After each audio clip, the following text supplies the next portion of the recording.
Meeting of City Homeless Gas Commission to order. Is there any preliminary business, Mr. Freeze? No, we don't.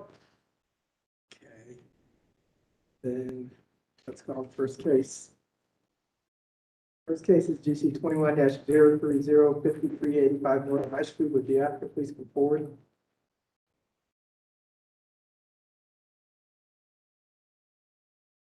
Sir, I need to swear you in.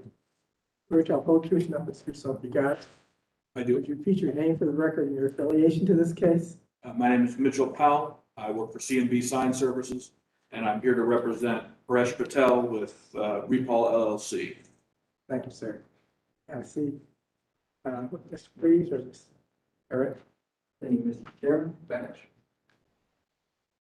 5385 North High Street is located on the west side of North High Street.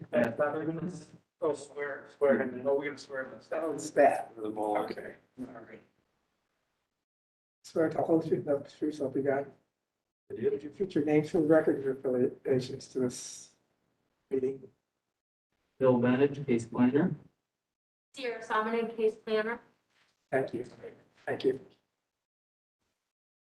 So, Mr. Bennett, Served by the Clintonville Area Commission, this is 5385 North High Street. The subject parcel is part of a two-lot property developed with a gas station and ground sign located along the southern property line.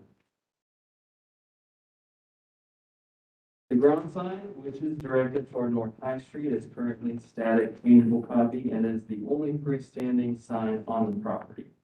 Surrounding uses include apartments to the west, a drugstore to the north, fast food restaurant to the east, and retail to the south.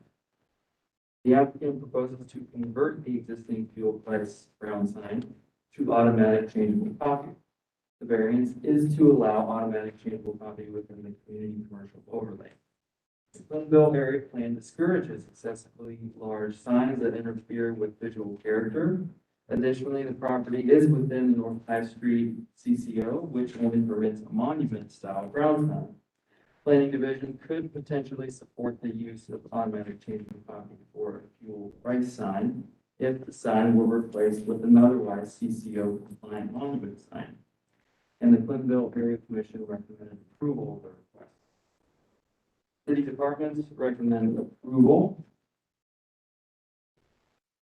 The location, size, and graphic area of the existing sign will remain the same, although Planning Division is generally concerned with setting a precedent for automatic changeable copy. Staff have consistently recommended approval to automatic changeable copy in commercial overlay districts for fuel pricing only. So we recommend the condition that the variance apply to fuel price signs only. thank you. Sir, would you present your case? Sure. This site is a little bit, I guess I should start with the code as written does not allow for automatic changeable copy signs. In our experience, very often the concerns people have will be about flashing, scrolling, having all sorts of messages on a sign. This is a little bit different in that we're only talking about displaying a static price. There'll be no toggling or anything of that nature. One of the things this does is it makes it a little bit safer. Signs are not the very most dangerous thing in the world, but come winter, those panels that are used in a manual changeable price sign, those will stick at some point, and somebody's going to be going up a ladder to change them out. So when it's snowy, that sort of thing, it helps to have these. This is also something that most gas stations in the area have. For example, there's a UDF across the street that also has a electronic display of price. So we're not asking for something that's too far out of the ordinary for the neighborhood. And then just the other thing that Mr. Bennett mentioned is we're not asking to change the size of the sign in any way. We would simply be refacing the faces that are there. Fine, stating what you think your hardship is. Yes, there's a bit of a safety issue and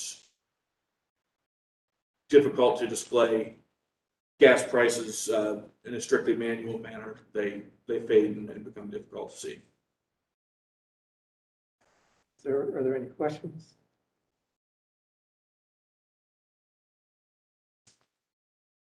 We have a motion for finding of fact.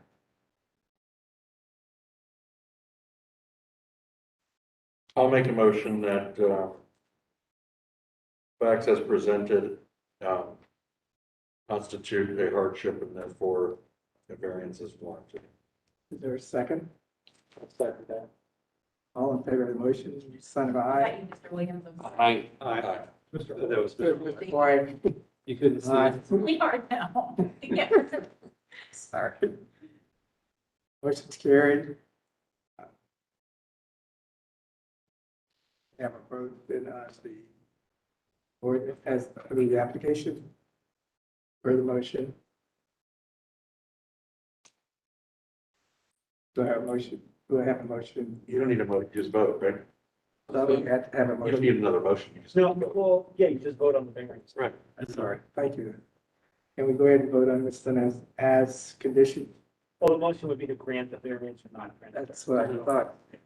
There should be some motion to grant. Okay. I'll make a motion to grant the variance based on the facts presented that were approved. Thank you. Is there a second? I'll second that motion. I'll call the roll. Mr. Boyd, Yes. Mr. Cooperman, Yes. Mr. Williams, Yes. Mr. Masinsky. Oh, no, it's not crossed out.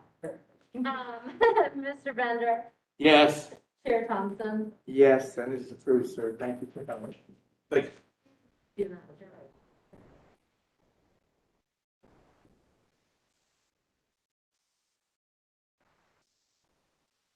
Next case is PC 21-021, 5527 Wilson Avenue. Would the applicant please come forward?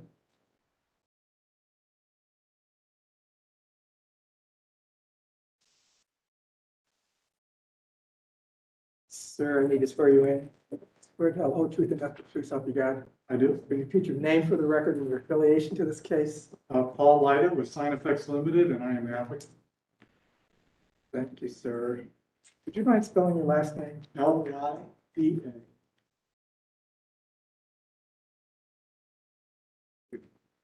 Who's presenting this one? 527 Wilson Avenue is located at the southwest corner of East Fulton Street and Wilson Avenue. It is within the Near East Area Commission and it is zoned R3 residential. The site is developed with a religious facility and surrounding uses are single-unit dwellings.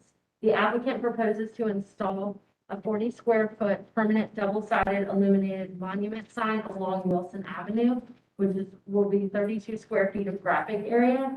The sign will replace the current sign along Wilson Avenue. And variances are requested to reduce the required 15-foot setback to 8 feet and to allow the sign to be within 50 feet of a residential district. Planning had no comments on this request as the Near East Area Plan does not address this matter in sufficient detail to provide comments. The Near East Area Commission recommends approval of this request, and staff can recommend approval of this request as staff has consistently recommended approval for illuminated signs in or near residential district for institutions such as schools, churches, etc. Okay, thank you. Sir, would you present your case? Sure. Please give us a statement of your hardship as well. Well, the hardship is basically the way the sign is currently located, it's pinned right up against the building on the parcel there, and a good bit of their traffic comes on a cross street because the parcel is really located on a corner. And by moving the sign from being parallel to Wilson to perpendicular, moving it out away from the building a little bit, just aiding the visibility from both streets. So that's the main thing. The church has been undergoing a revitalization for several years. They've redone all the stained glass windows. They've done a lot of other work there at the church to beautify and bring it up to standards. And this is one of the last things they have on their plan to do for that building. And the main reasons we needed a variance is, one, we wanted to get a little further away from the building since we're turning it perpendicular. And then also, we wanted to get away from the external lighting. The existing sign had external lighting shining up onto it. We wanted to move it to internally lit, so that there wasn't such an issue with vandalism and repair and service and that kind of thing. And given that it's so close to residential, to really, that was the main driver for the variances, to move it to internal illumination within 50 feet or whatever of a residence. 50 feet of a residential. And in doing so, we also changed the design. So we were going to do more of a reverse read type process, which basically the majority of the sign's not going to light up. It's only going to be the copy and the logo. So we're going to make it so that the body of the sign, thank you. So the lettering and the blue will obviously light up a little bit, and the white and the yellow, but the black one. And that'll help, keep it more subdued in the neighborhood. So it's not a big glaring white beacon. Okay, thank you, sir. Are there any questions? So the sign is parallel to the street currently, and then you're just gonna turn it perpendicular? Yes, sir. And it's outside of the site triangle? Yes, sir. All right. And then, going back to the hardship, it seems to me too, that since it's an older neighborhood, setbacks are limited, and it's a single phase, and doing the double phase, that's where the 8 foot comes in. And it doesn't appear to be any kind of problem with neighbors or in the neighborhood. No, we've actually attended, I think, 3 separate hearings for the neighborhood commission, and never met even one ounce of hesitation. They were all extremely pleased with all the work the church has done and loved the design and wanted to, see the neighborhood continue to improve. And then the other thing, part of the variance was the illumination, within the, well, again, going back to the older neighborhood, the sites were closer together. It seems to me that's why the 50, we have to get relief on the 50 foot. Yes. Yeah, thank you. And that's definitely one. And I mean, the pastor's main concern was real vandalism, more than that. And then we brought up the issue of, that does cause a variance and everything. And he just felt that was relevant because of issues they've had with the current sign where people walk by and kick the lights and everything else running problems. Okay, thank you. Do I have a motion to the finding of fact for the hardship for this? Troy? Yeah, I'll take a stab at this. I find in presentation that the finding of facts to grant this variance would be twofold. One is the existing sign being an older sign, single face. It looks like it has the big pillars and so forth, and allowing the newer sign to be closer setback, 8 foot setback. And that, in doing so, it allows visibility. And then the second thing being is, again, going back to the older neighborhood, in the lot size is smaller, the 50 foot is a problem as far as illumination goes. So I find that the finding of facts you presented meet the criteria for a variance. Is there a second? I'll second. All in favor, you sign of aye. Aye. Motion to approve the finding of facts for this variance. For, I'll make a motion that we approve this.